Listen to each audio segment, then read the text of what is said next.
반갑습니다. 지난주에 어느 교회에서 선교 보고를 해달라고 해서 갔는데 할아버지하고 할머니들만 계셔가지고 그랬는데 우리 어린 친구들이 있어가지고 제 가슴이 너무 뛰네요. 오후 예배 어린 친구들이 정말 이게 정상인데, 그죠? 요즘 워낙 비정상이 정상인 세상이어가지고 나그네 교회 그러니까 너무나 가슴에 이렇게 와닿았습니다. 필리핀에 다 산 게 한 10년 좀 넘었는데요. 필리핀에서 살아도 필리핀이 제 조국은 아니잖아요. 제 고향도 아니고. 한국에 들어오면 한국에 또 집이 없어요. 그래서 한국 참 불편해요. 우리 애들은 한국에 대한 기억이 그렇게 많지, 둘째 같은 경우는 안 와서 한국에 되게 오고 싶어 하는데 어디에 살아도 어느 때부턴가는 이렇게 제 고향이 아닌 것 같더라고요. 그래서 믿음의 사람들이 본향을 바라보면서 이 땅에 사는 동안 나그네처럼 살았다는 그 말이 선교사에게 굉장히 와닿았고, 선교사 자녀들에게는 더 깊이 와닿는 말씀입니다.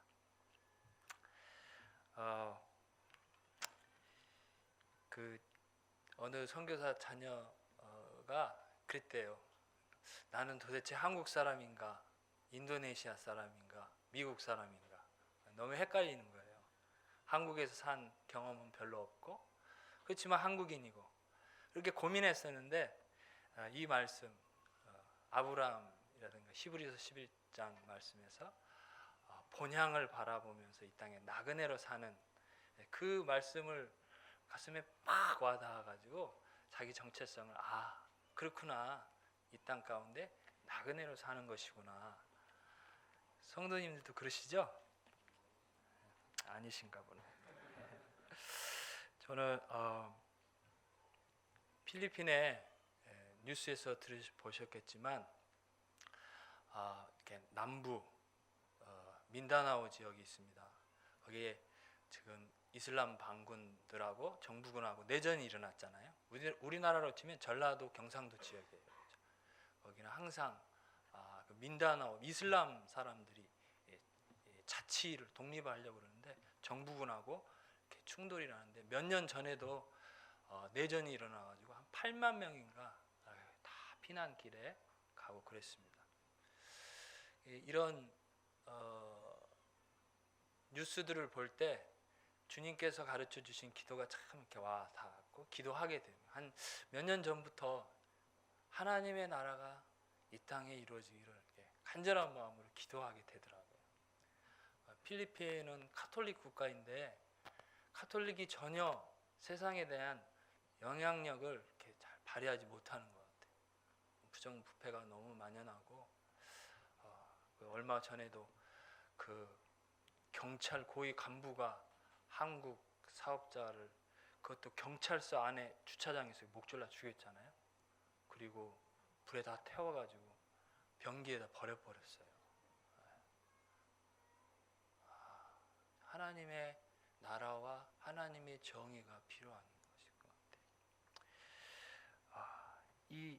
그 세상을 돌아보면 세월호 사건도 그렇고 어떤 사건들 일어나는 걸 볼 때 너무 비참하잖아요. 근데 저는 요 근자에 두 가지를 봤어요. 두 가지를. 하나는 뭐냐면 하나님을 떠난 인간이 주인된 세상, 그죠? 인간이 스스로 주인이 되어서 세상을 다스리고 세상에 인간의 왕국을 건설해 보겠다 한 그 원죄로부터 뿌리박힌 그 세상의 현실들이 유토피아가 건설이 안 되지 않습니까? 너무 절망스럽고 너무 가슴이 아픈 일들이 너무 많아요. 저에겐 꼭 이런 사건을 접할 때마다 하나님께서 그 말씀하시는 것 같아요. 봐라, 너희들이 하나님을 떠난 이 세상에 정말 하나님의 나라, 정말 하나님의 정의와 평화가 이루어지지 않는 이 세상의 비참함과 아픔과 절망이 계속 이어져야 되겠니? 한편으로는 하나님이 많이 참으시잖아요, 그죠?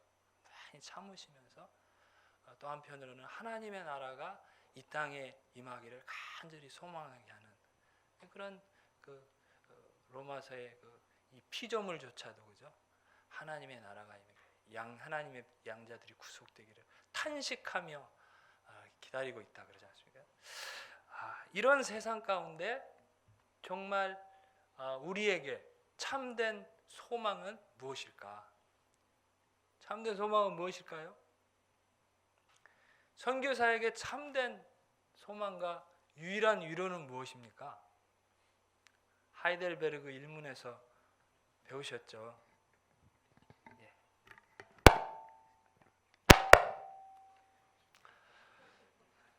잘 안 들리십니까? 목소리를 크게 하겠습니다. 선교사에게 최고의 위로와 소망은 뭘까요? 사역이 막 잘 되는 거. 기쁘겠죠?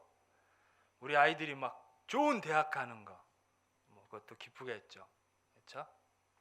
후원이 막 빵빵하게 막 잘 들어와서 걱정 없이 사역하는 거. 그것도 나쁘지는 않겠죠. 선교사에게 최고의 위로는 뭘까요?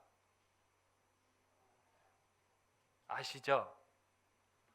선교사에게 최고의 위로는 예수 그리스도의 소유된 것 아닙니까? 그죠? 하나님의 나라를 이 자격 없는 자에게, 죄 없는 자에게 하나님의 나라를 선물로, 유업으로 받았다는 것. 그건 너무나 큰 기쁨이죠. 하나님의 나라는 어떤 나라입니까? 하나님의 나라. 창차올 하나님의 나라. 제게는 그 하나님의 나라는 그런 나라예요. 우리 아이들, 제 아이들에게 설명해 줄 때는 하나님의 나라가 오면 이사야 선지자가 말한 것처럼 이 사자도 풀을 먹고 아마 이제 독사굴에 어린이가 손 놓고 장난쳐도 물어요, 안 물어요? 안 문대요. 그래서 이 다음에 천국에 가면 사자 탁 올라타고 머리끄댕이 탁 잡고 달려! 이렇게 하고 그래도 괜찮은 나라. 그죠? 지금은 사자가 하나님의 형상으로 지음받은 인간을 비참하게 잡아 먹히는 그런 세상이죠. 그죠? 하나님의 나라가 되면 검찰이 갑질하지 않겠죠. 그죠? 하나님의 나라가 이루어지면 남과 북이 민족의 가슴에 총을 겨누고 핵폭탄을 만들고 그러지는 않을 거예요. 남과 북이 하나로 얼싸안고. 그죠? 하나님의 나라가 되면 트럼프 같은 사람들도 없겠죠. 모든 나라들이 전쟁 무기를 다 버리고 그리고 그죠? 평화가 이루어지겠죠. 평화로다. 그리고 우리는 다 모여서 계시록에 나오는 것처럼 흰옷 입은 사람들이 민족들과 백성들과 방언 중에서 나와서 구원이 어디에게 있다고요? 우리 하나님과 어린 양께 있도다. 이렇게 모든 민족들이 피부가 다른 사람들이 흑인들도 백인들도 그죠? 전라도 사람들도 경상도 사람들도 상관없이 서로가 다 하나님을 찬양하고 기뻐하는 그런 하나님의 나라, 정의와 평화가 강물같이 흐르는 나라죠. 다시는 슬픔이 없고 고통이 없고 증오하지 않고 진실되게 아무런 조건 없이 서로를 사랑하는 그런 하나님의 나라. 하나님의 나라가 오지 않습니까? 저는 80년대 대학을 다녔는데요. 부끄러워요, 좀. 마르크스 제자들은 그죠? 이 유토피아를 건설해 보겠다고 순수한 양심의 그 발로로 그 자기 대학 다니던 친구들이 막 공돌이 공순이 그죠? 이런 말 쓰면 안 되는데 이렇게 돼가지고 그죠? 그 사람들의 권익을 위해서 이렇게 희생하고 헌신했잖아요. 우리 그리스도인들은 이 세상 가운데서 장차올 하나님의 나라, 이 하나님의 나라가 실제다. 실제다. 그것을 우리 인격과 삶으로 보여줘야죠. 그죠? 그게 우리의 사명이죠. 하나님께서 교회에게 주신 위대한 가업, 위대한 과업. 하나님의 나라가 오고 있습니다. 하나님의 나라가 오고 있습니다. 그곳에는 소망이 있습니다. 참된 소망이 있습니다. 선교사는 바로 이 일을 위해서 타문화권에 가서 천국 복음을 전하는 게 선교사고요. 성도님들 같은 분들은 타문화권이 이 지역에서 복음을 전하는 것이 전도라고 그러지 않습니까? 그런 일들이죠. 오늘 주님께서 말씀해 주신 것처럼 너희 이방인들과 같이 무엇을 먹을까 무엇을 마실까 염려하지 말고 하나님이 다 아신다. 하나님이 다 아신다. 숫자 말로 너희들 뭐 참새가 뭐 주식 투자해 놓는 거 봤냐, 뭐 연금 하는 거 봤냐, 다 하나님이 알아서 다 책임지는데 왜 그러냐, 걱정하지 마라. 뭐 걱정한다고 키가 뭐 그죠? 저는 키가 커서 감사하긴 한데 염려하지 말라고 그죠? 하나님께서 다 안다고. 우리 젊은 사람들 굉장히 요즘 고민이 많죠, 그죠? 고민이 많죠. 나그네 교회에 계신 분들은 염려 안 하실 것 같아요, 그죠? 하나님을 믿고 아까 이렇게 막 하는 거 보니까 보통 수준이 아니어서 아무튼 저 같은 사람에게도 부족한 사람에게도 은혜를 받으시기 바랍니다. 하나님은 즐겨 무식한 자를 쓸어서 유식한 자를 부끄럽게 하시는 하나님이시기 때문에 저는 선교의 목적이 뭡니까? 선교의 목적. 선교학자들은 뭐 하나님의 영광 그리고 뭐 열방이 주께 예배하는 거 뭐 이런 말씀들도 하더라고요. 저는 마태복음에 이런 말씀이 있더라고요. 마태복음 24장 14절에 이 천국 복음이 모든 민족에게 증언되기 위하여 온 세상에 전파되리니 그제야 끝이 오리라. 저는 이 말씀을 묵상하면서 선교의 목적은 하나님 나라의 역사적 완성이다. 주님의 다시 오심.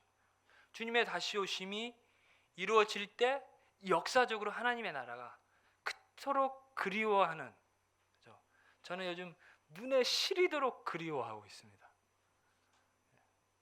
정말 하나님의 나라가 왔으면 좋겠어요. 이 비극이 끝났으면 좋겠어요. 근데 하나님은 너무 자비하셔서 하나님의 때에 더 많은 하나님의 백성들을 채우시기 위해서 오래도록 참으시는 것 같아요. 이 주님께서 말씀하신 이 말씀처럼 모든 민족에게 복음이 증거되면 그때 주님이 다시 오시고 그때부터 역사적으로 하나님의 나라가 시작된다. 선교의 목적은 하나님의 나라의 완성입니다. 선교를 전하는 것은 무엇을 전하는 거냐? 하나님의 나라가 오고 있습니다. 하나님의 나라고. 선교의 자세는 어떤 자세일까요? 선교의 자세는 주님께서 보여주셨던 것처럼 두 가지 자세입니다. 하나는 성육신, 그 겸비하심, 그 낮아지심. 성육신은 정말 우리의 이성으로 우리의 좁은 머리는 이해할 수 없는 신비잖아요, 그죠? 제임스 페크 조직 신학자가 그랬다고 그래요. 신비 중의 신비가 하나님의 성육신이다. 이 말씀으로 이 온 우주를 창조하실 수 있는 그 하나님, 그죠? 시간과 역사를 창조하시고 공간을 창조하신 그 하나님이 시간과 공간이 갇히시잖아요, 그죠? 인간으로 낮아지시는 그는 이해할 수가 없어요. 이해할 수가 없는 것 같아요. 근데 이해할 수가 없어서 그 무게가 너무 크게 느껴져요. 저는 그 사람들 중에 이렇게 정말 돈이 정말 많은 사람 중에 이렇게 겸손한 사람을 그렇게 많이 못 봤어요. 물론 뭐 그 돈 많은 사람이 제 주위에 없긴 하지만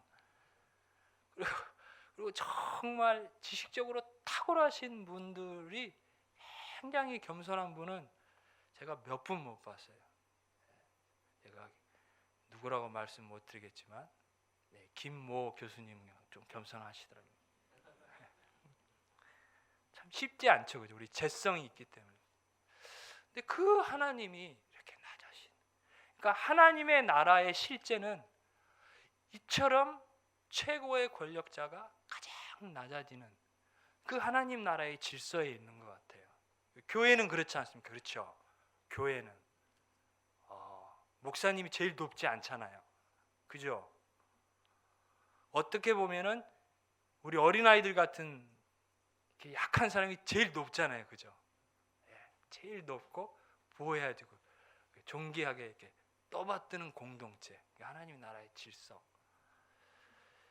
주님이 마태복음에 섬기심 나오잖아요. 섬기심. 하나님의 나라와 반대되는 제국이 많이 나오는데, 제국은 완전 다른 질서지 않습니까?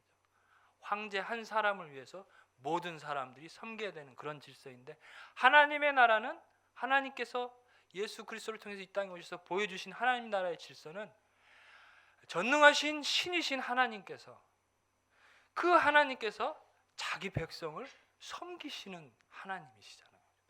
섬기시되 어디까지 섬기시나요? 죽기까지 섬기시는, 대속 제물로 죽기까지 섬기시는 그런 나라가 하나님의 나라잖아요.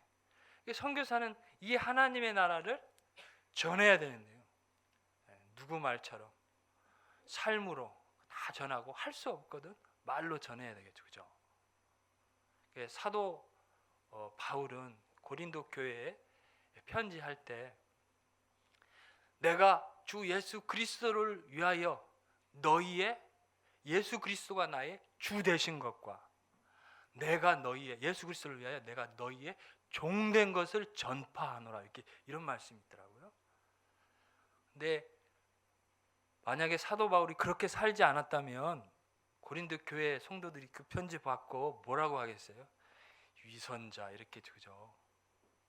사도 바울은 아마 예수 그리스도를 통해서 본 그 천국 복음, 그 십자가의 죽으심에 나타난 영광이 얼마나 컸는지, 그는 예수 그리스도의 죽으심을 본받아 어찌하든지 부활에 이르기 위해서 나는 이미 이루었다 하지 않고 앞의 것을 바라보며 쫓아가노라 하면서 그 삶으로 어찌 부단히 하나님의 은혜를 구하면서 이렇게 살아가지 않습니까? 이게 하나님의 나라죠, 그죠? 교회만이 드러낼 수 있는 하나님 나라의 질서, 그렇죠? 그렇죠? 아멘입니까? 너무 거룩하셔가지고.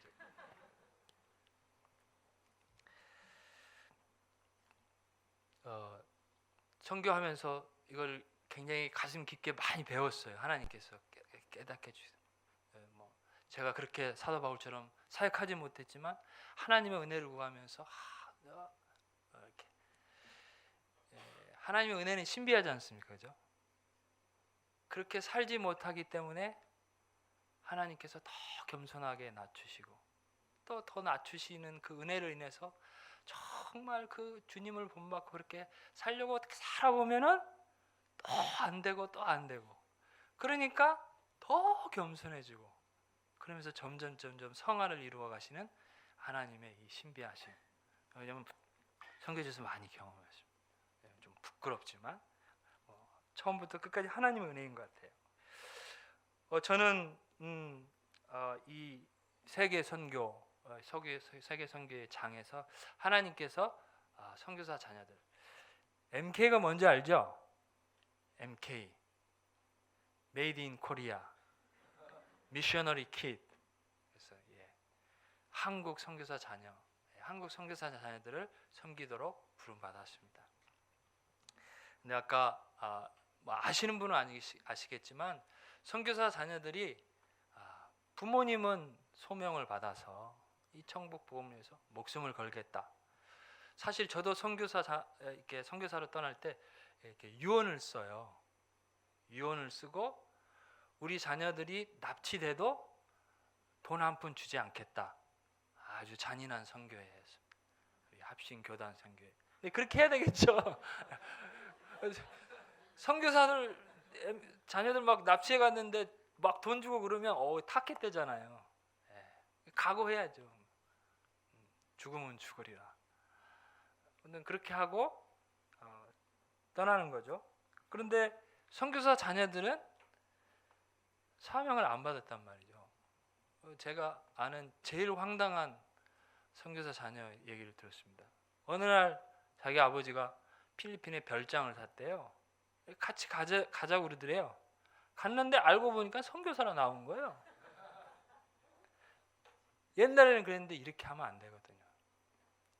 사실은 가기 전부터 왜 하나님이 나를 부르셨는지, 우리 가정을 하나님 부르셨으니까 같이 기도하고 나누고, 그래서 하나님의 은혜를 베푸셔서 아이들에게도 은혜를 베푸셔서 왜 부모가 선교사로 나가는지를 이렇게 은혜를 주셔서 준비하게 하고, 이런 과정을 거쳐야 되는데 옛날에는 주먹구구식이 굉장히 많았습니다.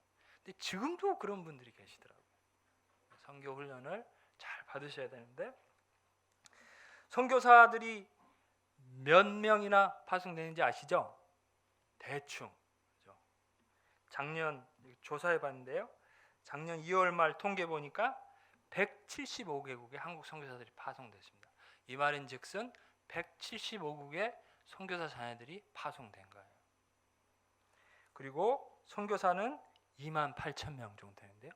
선교사 자녀는 한 18,543명 그런데요. 이게 통계가 안 잡힌 아이들까지 합치면 한 2만 명 정도 될 것 같아요. 2만 명의 아이들이 선교사님들과 함께 파송됐어요. 우연일까요? 우연이 아니죠, 그죠? 우리의 인생에 우연은 없지 않습니까? 하나님 분명히 그 아이들을 향한 계획이 있으시잖아요. 같이 파송 받은 거죠. 성경을 보면 하나님께서 이 구원 역사 가운데 타문화권에 보낸 사람들이 있어요. 그죠? 구약엔 누가 있죠? 틀려도 괜찮습니다. 네? 요셉 있죠, 그죠? 요셉. 한 사람을 앞서 보내셨습니다. 저가 종으로 팔렸도다. 그리고 아주 손발은 착고에 차고 아주 정말 입에 단내 나도록 훈련 받잖아요. 하나님이 함께 해주셔서 결국은 그를 통해서 그 애굽을 구원하고 자기 가족을 구원하고 민족을 구원하고 하나님의 나라의 역사를 이어가도록 이끄시지 않습니까? 모세도 그렇고 다니엘과 세 친구. 신약에 와서는 누가 있죠? 바울도 있잖아요. 바울은 다소 출신인데 다소는 오늘날 터키 지역입니다. 이렇게 타문화권에서 선교사 자녀들이 이렇게 준비시키는 것 같아요. 제게는 그렇게 보여요. 그렇지만 극심한 공격들이 있죠. 영적인 공격들. 선교사 자녀들을 잘 이렇게 준비시켜 주면요, 이 아이들이 정말 이 아이들은 굳이 단기 선교가 필요가 없어요, 그죠? 이미 다 경험하고 선교적 마인드 생기고. 근데 이 아이들은 또 잘 좀 준비시켜 주면 한 2, 3개국어는 할 수 있어요. 한국말도 잘 할 수 있고 영어나 선교지요. 근데 우리 선교사 자녀들이요, 40%는 한국어가 모국어예요. 이렇게 딱 생각하면 한국 말로 이렇게 막. 근데 40%는 영어가 모국어예요. 그래서 이러는 거예요. 이렇게. 20%는 현지 언어예요. 근데 모국어가 자기가 영어고 한국말을 못하면요, 얘는 한국인의 정체성, 한국의 역사, 문화를 이해하기가 굉장히 어렵습니다. 그렇죠? 예. 뜨거운 물에 이렇게 그런 농담 있지 않습니까? 할아버지가 뜨거운 물을 탁 어우 시원하다. 그러니까 손자가 그죠? 할아버지 시원해? 딱 뛰어들어가지고 뜨거워. 그러고 뭐라고 그랬죠? 세상에 믿을 분 한 분도 안 계시구나 그랬죠? 이해 못해요 이런 말. 굉장히 많죠. 얘들을 그리고 이 아이들을 잘못하면요, 그러니까 얘네들 서드 컬처 킷이라고 하거든요. 어려서부터 자기 부모의 문화도 조금 경험했다가 선교지 문화도 경험했다, 서구 문화도 경험했다. 그래가지고 짬뽕이 돼가지고요, 내가 도대체 어디에 속해 있는지 잘 이해가 안 돼요. 근데 이 아이들은 그런 서드 컬처 킷 아이들하고는 제3의 문화 아이들하고는 잘 이해를 해요. 선교사 자녀들끼리 만나면요 굉장히 끈끈해요. 거의 깽 수준이에요. 아주 서로가 대화가 통하고 이해가 되고, 얘들을 잘 준비시켜주면 굉장히 하나님의 나라를 위해서 군사가 될 수 있을 텐데, 한국 교회는 그렇게 관심을 안 갖는 것 같아요. CIL이라는 그 국제 선교 단체는요, 선교사 자녀 학교가요 20개가 돼요. 한 선교 단체. 우리나라는 한국 선교사 자녀 학교가 몇 개가 될 것 같아요? 3개예요, 3개. 근데 그 3개도 굉장히 어려워요. 제가 사역한 학교에서 필리핀 그 더운 나라인데 이 지붕이 있는 체육관이 세워지기까지 한 18년이 걸렸어요. 여기 한국에 이렇게 우레탄 초등학교 깔 때 거기는 시멘 바닥에서 축구하고 그랬어요. 여러 가지. 한국선교연구원의 문상철 원장이라는 분이 계신데요, 교수님이신데, 이분이 조사해 보니까요, 한 선교사도 한 17,000명 중에 0.9%, 한 1,500명 정도가요, 현지 학교에 적응을 못해요. 제가 아는 아이들도 버마, 그 미얀마 선교사 자녀인데 처음에 들어갈 때 영어가 안 돼가지고 1년 굴쳤어요. 그 다음 학년에 영어가 또 잘 못 따라간다고 또 1년 굴쳤어요. 3년을 굴쳤더라고요. 서구 애들은 어떤지 모르겠지만 우리나라 문화에서 3년을 이렇게 굴치면 굉장히, 그쵸? 어떤 애는 선교지 가가지고 영어가 안 된다고 초등학생인데 유치원에 보냈어요. 유치원 애들하고 같이 영어하는 거예요. 바보 되는 거예요. 인도 같은 데는요, 체벌 문화가요 귀사되기 때려요. 말 안 들으면. 저는 따귀를 맞으면서 배웠습니다. 일제 식민 시대 잘못된 선생님들에게 운동을 했거든요. 그래서 제가 어렸을 때는 빨리 끝내려고 그랬는데 탁구 선수 생활을 했거든요.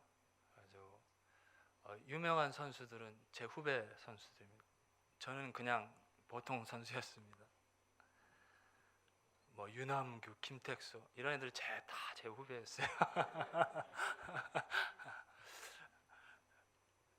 제가 처음 탁구를 배울 때요, 코치 분이 그러시더라고. 집합시켜가지고 탁 집합했는데, 이것들 봐, 눈깔 돌려, 눈깔 빼가지고 당구를 칠까? 저희 막 웃었거든요. 근데 사실 생각해보면 굉장히 살벌한 말이에요. 눈깔을 빼가지고 당구를 치면 굉장히 살벌한 말입니다. 제가 선교사 자녀들 학교 가가지고 똑같이 했어요. 차례야, 열중샷. 이것들 눈깔 굴려, 눈깔을 빼서 당구를 칠까 하니까 걔를 또 막 웃더라고요. 굉장히 은혜스럽게 사역했습니다. 너무 감사해요. 말 안 듣고 그러고 막 이렇게 필리핀 선생님들한테 이렇게 말 안 듣고 무례하게 행동하고 이 자식 쓰레기에 갖다 묻어버려 딱 이러면 굉장히 살벌한 말이에요. 비성경적인 말이잖아요. 애들이 즐거워해요. 저는 정말 하나님 은혜 가운데 사역했어요.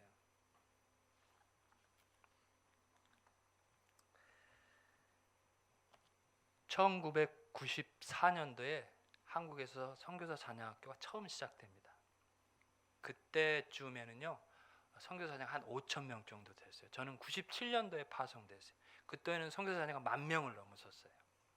그래서 갑자기 선교사 자녀들, 한국 선교사 자녀들이 많아져가지고 선교계에 굉장히 어려움이 많았어요. 서구 선교사 자녀학교에 거의 다 많이 들어갔어요. 근데 서구 선교사 자녀학교에서 서구 선교사들이 한국 MK들을 가르치는데 이해를 못하는 거예요. 왜냐하면 형이라고 안 했다고 막 때리고 막 싸우니까. 그죠? 서구는 하이존, 뭐 사장한테도 다 굉장히 수평적이잖아요, 문화가. 우리나라는 굉장히 수직적이에요. 굉장히 비성경적이죠, 유교적인.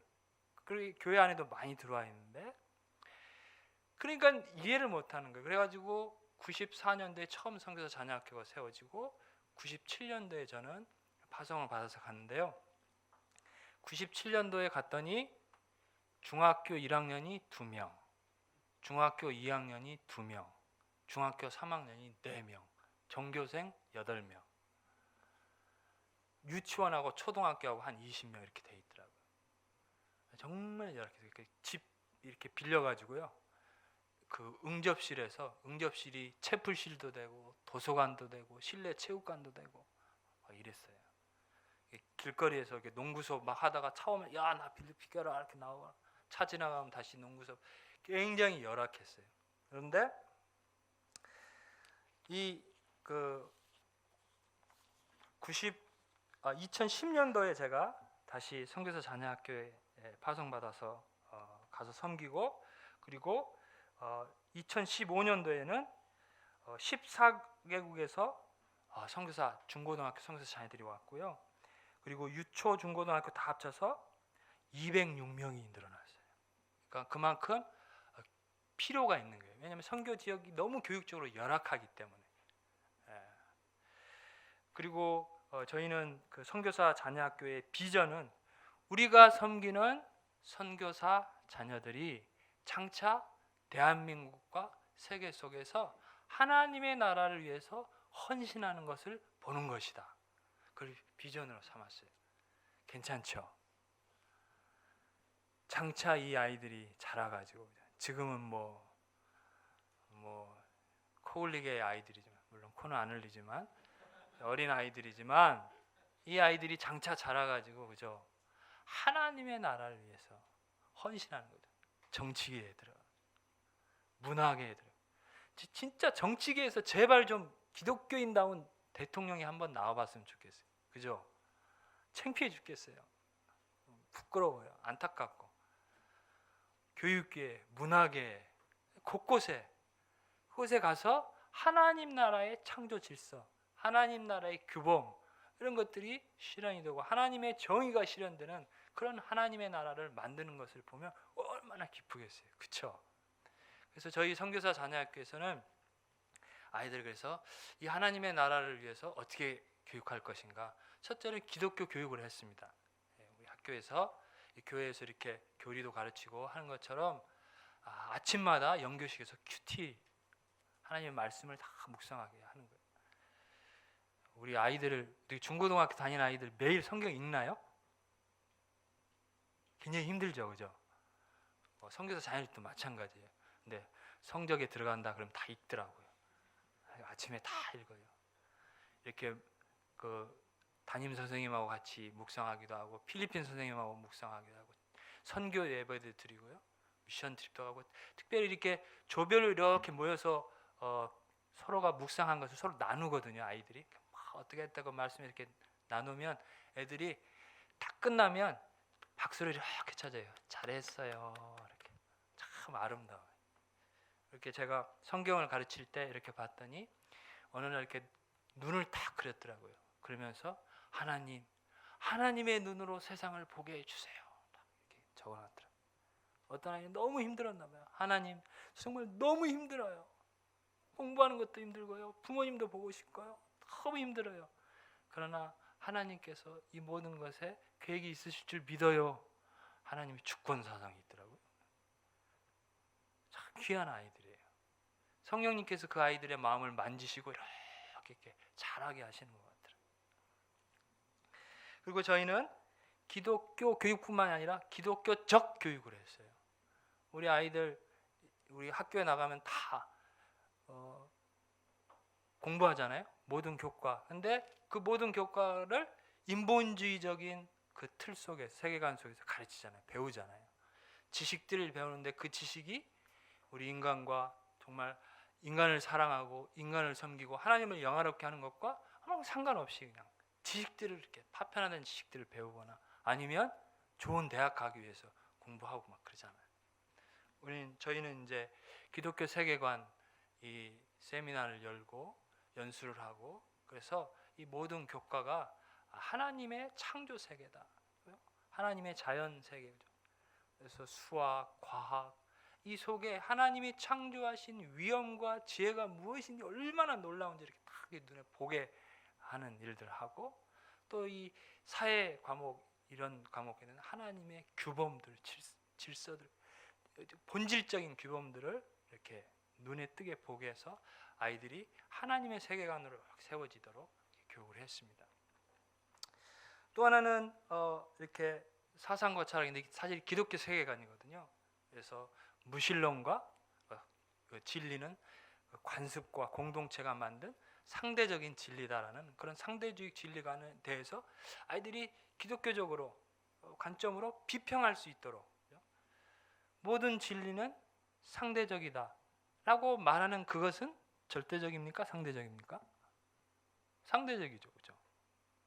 이런 기독교적인 관점을 이렇게 눈을 띄어주게 비평하고 올바른 관점을 가져가도록 이렇게 교육했고요. 또 하나는 그런 게 있습니다. 이렇게 진리를 이성으로만 배우는 것이 아니고 배우는 진리가 실천되는 공간을 만들어주는 거예요. 그래서 저희 학교 주변에는요, 옛날 난지도 같은 그 쓰레기 장이 있었어요. 그래가지고 절대 빈곤층이 있어요. 정말 비참하게 사는, 정말 그 사람들 사실 행복하게 살아요. 근데 저희들이 보기에는 너무 불쌍한, 비참한 그 무더운 여름에 새끼를 다 이렇게 불을 피워서 밥을 해요. 우리 자매 여성 동지들 그렇게 하실 수 있겠나요? 새끼를 다 불 피워가지고 세탁기도 없어요. 맨날 이렇게 손 빨래고 애들이 얼마나 옷이 더러운지 몰라요. 그 아이들을 섬기자 주님의 마음으로 지극히 작은 자에게 한 것이 주님께 한 것이라는데, 그래가지고 그 아이들 봉사활동 갔어요. 2주에 한 번씩. 우리 아이들이 뭐 해줄 게 없잖아요. 근데 필리핀 아이들, 가난한 아이들은 영어를 못해요. 따갈로그밖에. 그 아이들 가가지고 영어도 가르쳐주고 수학도 가르쳐주고 미술도 가르쳐주고. 걔네들은 아마 평생 자기 돈으로 크레용을 살 수 없는 아이들이에요. 사서 그려주고 영화도 보여주고 프로젝트를 해주고 아이들이 자기 돈 용돈 걷어가지고 간식도 사주고. 한 번은 간식을 근데요, 간식을 사줬는데 이렇게 구멍에 개미가 들어갔어요. 개미가 막 이렇게 막 있더라고요. 우리 어린 친구들 개미가 막 왔다 갔다 하는 빵 먹을 수 있겠어요? 못 먹죠. 그래서 저는 그거 이렇게 따로 빼가지고 뭐 이렇게 갖다 버리든지 어떻게 하려고 가지고 가는데 애들이 막 쫓아와요. 그 빵 달래요. 개미 있다고 그러니까 괜찮대요. 달래요. 줬더니 좋아가지고 가더라고요. 저희가 그 아이들을 섬기면서 배운 건 뭐였냐면요, 야, 주님의 마음으로 다른 사람을 섬긴다는 것은 하나님의 은혜가 아니고서는 할 수 없는 일이구나. 그걸 배웠어요. 그래서 하나님의 은혜를 구하고 그렇게 아름답게 했습니다. 많이 피곤하시죠? 이제 5분 안에 끝낼게요. 그런데 항상 이렇게 하나님의 역사가 이루어지는 곳에 사탄의 역사가 이루어지잖아요. 잘 섬겼어요, 참. 그리고 한국의 어떤 대형 교회가 재단 교회였는데 그 교회에서 15억, 그것도 대학 청년부에서 15억을 헌금해가지고 학교를 하나 지어줬어요. 옛날 낡은 건물 그 옆에 새로운 건물을 지어줬어요. 그 과학실도 있고, 물론 세면 바닥이지만 실내 체육 공간도 있고, 기숙사도 있고, 참 귀한 일이었어요. 그리고 그곳에 와서 섬기시는 분들이 정말 빚도 없이 이름도 없이 섬기다 가는 분들이 계시더라고요. 제가 제일 존경하는 선교사님. 저는 평신도니 뭐니 그런 구분하는 것 별로 이렇게 성경적이 아닌 것 같아서 좋아하진 않는데, 그분은 이제 집사님이셨는데 양지청 교장 선생님. 저는 꼭 이분을 가는 곳마다 주님께서 이렇게 기름을 부은 내가 복음을 전한다는 너의 이름을 말한 것처럼 제가 선교 보고하는 것마다 꼭 그분을 얘기하고 싶어요. 그분은 진짜 겸손하신 것을 보여줬어요. 섬김의 자세를 보여주시더라고요. 죄송합니다. 그분 서울대 나오셨거든요. 근데 저는 서울대 나오신 분들이 별로 겸손하지 않다는 편견을 좀 갖고 있는데 그분은 진짜 겸손하시더라고요. 정말 섬기시는 그런 분도 봤고요. 지금까지 선교 역사 가운데 정말 자기 인생을 1년, 2년, 3년 이렇게 선교사 자녀 사역을 위해서 별로 알아주지도 않는데 자기 돈 다 투자해가지고 선교사 가신 무명의 선교사들도 굉장히 많아요. 그런데 어느 때부턴가 이분들이 이상한 분들이 오기 시작했어요. 사람의 영광을 구하는 사람들이 오기 시작하더라고요.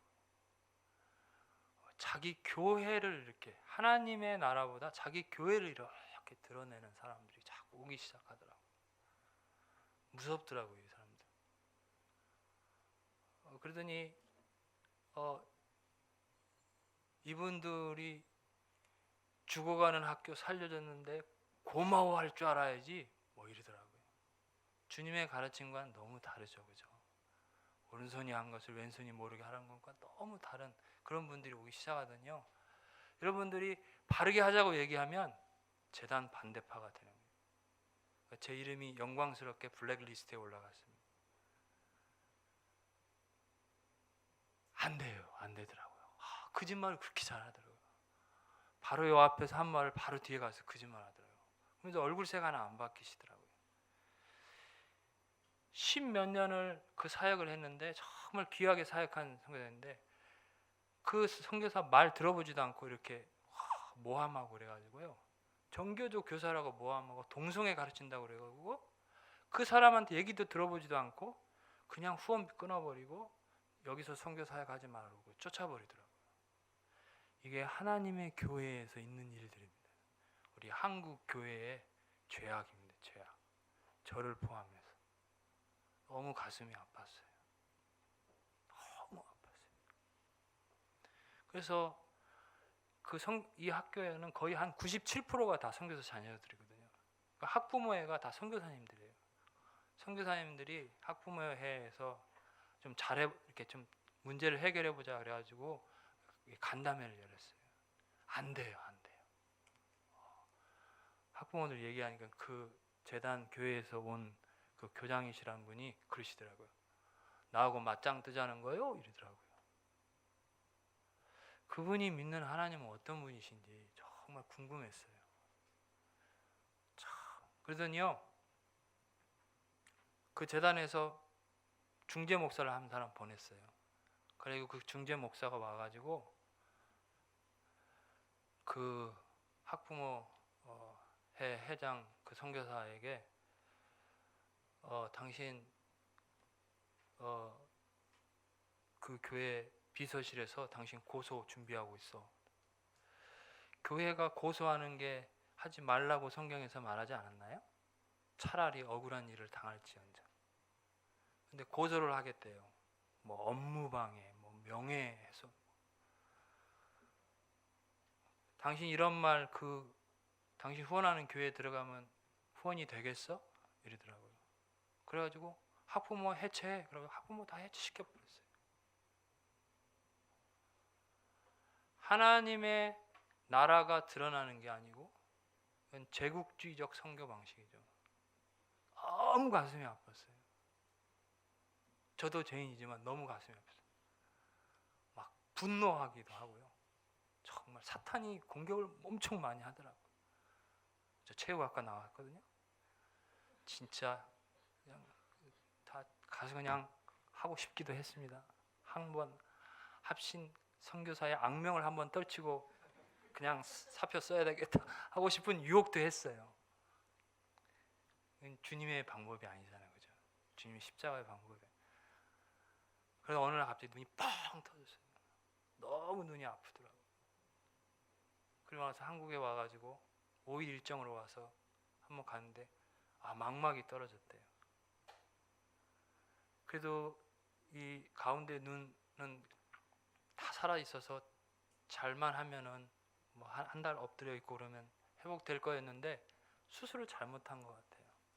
수술을 했는데 그다음 녹내장이 왔어요. 또 수술을 했는데 또 이상이 있대요. 세 번째 수술하고 나는데 또 문제가 생겼대요. 그래가지고 수정체를 다 긁어내고 수술을 5번을 했어요. 제 오른쪽 눈도 사실 예전에 필리핀에 있을 때 망막이 떨어졌었거든요. 시각장애 6급이었거든요. 오른쪽 눈까지 왼쪽 눈까지 안 보이니까 갑자기 걸어갈 수가 없는 거예요. 정신을 차릴 수가 없었어요. 이게 뭔가? 앞으로 장애인 사역을 하라는 건가? 지금 뭔가? 제가 비록 죄인이긴 하지만 그래도 최순실보다 낫잖아요. 어찌하여 주님 저에게 이런 고난을, 우리 이 악을 보게 하십니까? 수술할 때요, 그 마취 주사를요, 얘들아 바늘 이따만한 거 있지, 눈을 뜨래 나보러. 자기를 쳐다보래. 쳐다보고 있으니까 이렇게 찌르더라고. 푹 찔러가지고 이를 뺏고 저를 뺏고 쫙 누르는데 묵직한 통증이 오더라고요. 선교사인데 어떻게 해야 되겠어? 참았지. 용감하게 하나님을 믿는 사람의 명예를 걸고. 정말 고통스러웠어요. 한 번은 수술하는데 마취가 빨리 풀려가지고 꼬매는 게 막 느껴지더라고요. 너무 고통스러운데요, 수술실에 끌려갈 때 이렇게 다 맡겨야 되잖아요. 그때 하나님이 이 말씀으로 은혜를 주셨습니다.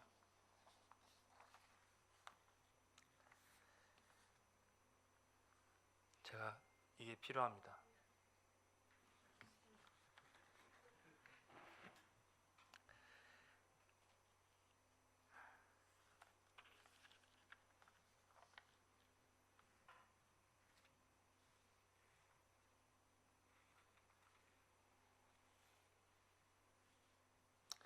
그가 도살자에게 끌려가는 양과 같이 끌려갔고 털 깎는 자 앞에 어린 양과 같이 입을 열지 아니하였도다. 그가 굴욕을 당했을 때 공정한 재판도 받지 못하였으니 누가 그의 세대를 말하리요. 그의 생명이 땅에서 빼앗김이로다.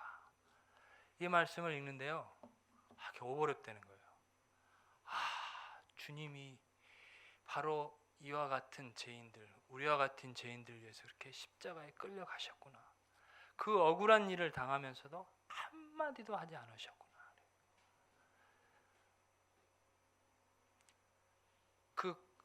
저는 고통스러운 진통제 맞으면 되잖아요, 그죠? 주님은 진통제도 피하셨잖아요. 우리의 죄를 위해서 하나님의 진노의 심판, 인간들이 행하는 정치 권력과 종교 권력들이 행하는 그 모든 비열한 것들을 다 받아들이시잖아요.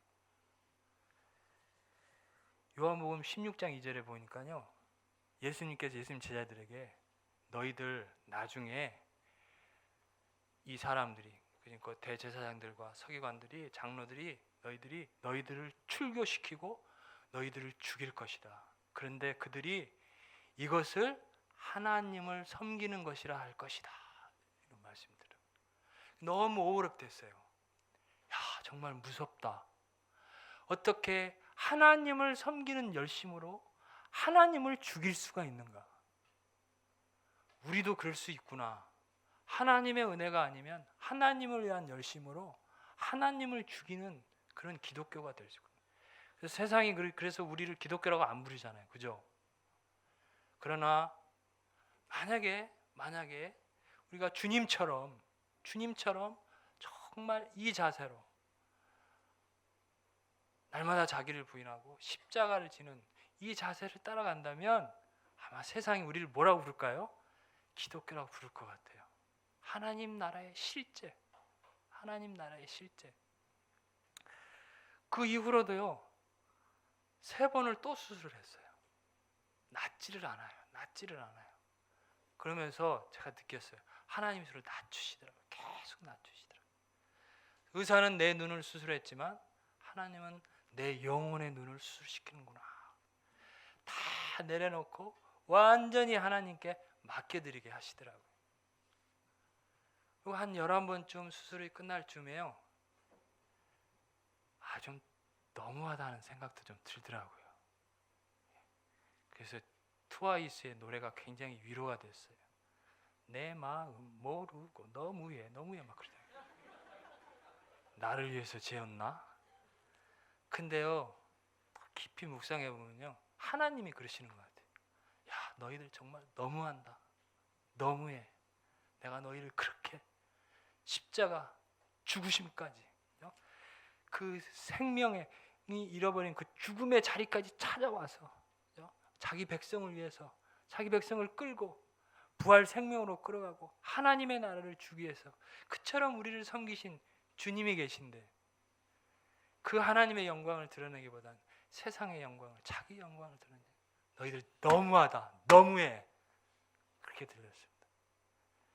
주님의 이 십자가에 계신 주님을 만나고서요, 저에게 이상한 일이 벌어졌어요. 제 마음속에 있는 분노가 싹 사라지더라고요.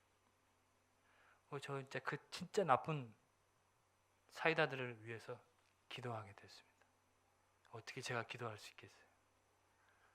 차라리 불쌍하더라고요. 그죠? 너무 불쌍해요. 야, 어떻게 인생이 그렇게 살 수 있을까? 기도하게 되고, MK들 위해서 기도하게 되고, 그리고 저에게 하나님의 소원이 생겼습니다. 제 사역하는 사역과 삶이 정말 천국 복음의 실제를 드러내는 증인된 선교였으면 좋겠다. 그런 소망이 생겼습니다. 위해서 기도해 주십시오. 기억나시면. 지금 제 눈 왼쪽 눈 보이지 않아요. 근데요, 너무 감사해요. 11번째 수술하러 갈 때 그런 생각이 들더라고요. 이유가 있었구나. 하나님이 오르십니다. 참 신기하죠, 그죠? 기도하면 상에 감사해요. 그게 참 신기한 것 같아요. 하나님의 은혜가 저를 붙드셨습니다. 나그네 교회 이 지역의 계심을 통해서, 또 여러분들이 사시는 곳에서 하나님의 은혜를 힘입으시고 하나님의 나라가 진짜라고, 실제라고